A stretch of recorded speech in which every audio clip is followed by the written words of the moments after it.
Colombia has become the first country in Latin America to approve nationwide legislation aimed at eliminating female genital mutilation, or FGM. Last week marked the fourth and final debate on Bill 440, known as Niñas sin Ablación, or Girls Without Mutilation. And after a 2-year-long campaign, the bill finally passed unanimously.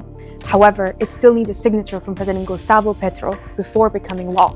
Colombia is the only country in Latin America where the practice is currently documented, largely concentrated within indigenous Embera communities in the western regions of Choco and Risaralda. For years, many believed the practice had disappeared across the region. That perception shifted in 2007 after the deaths of 2 girls from infections following the procedure. Their deaths were the first confirmed cases on record, reopening a subject that had long remained behind closed doors.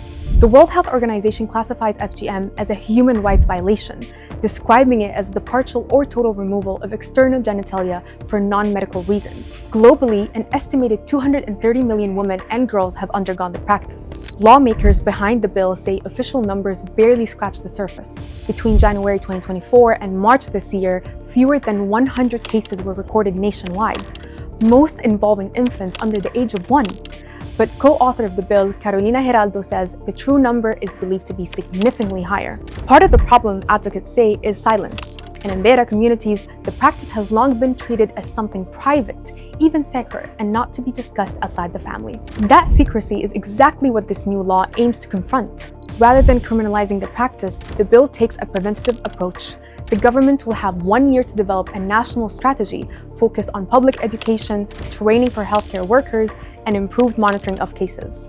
Bill co-author Jennifer Petresa says the decision to exclude criminal penalties was intentional. Her argument, threatening legal consequences could push families further into hiding and make them even less likely to seek medical help when a child is hurt.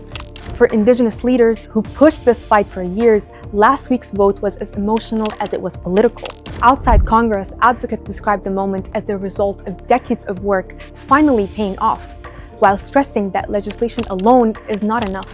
The challenge ahead, they say, lies in implementation, reaching remote communities, some accessible only by river or long walks, where the practice persists. And at the end of the day, supporters hope the law could mark not only a shift within Colombia, but also serve as a reference point for other countries in the region confronting similar realities.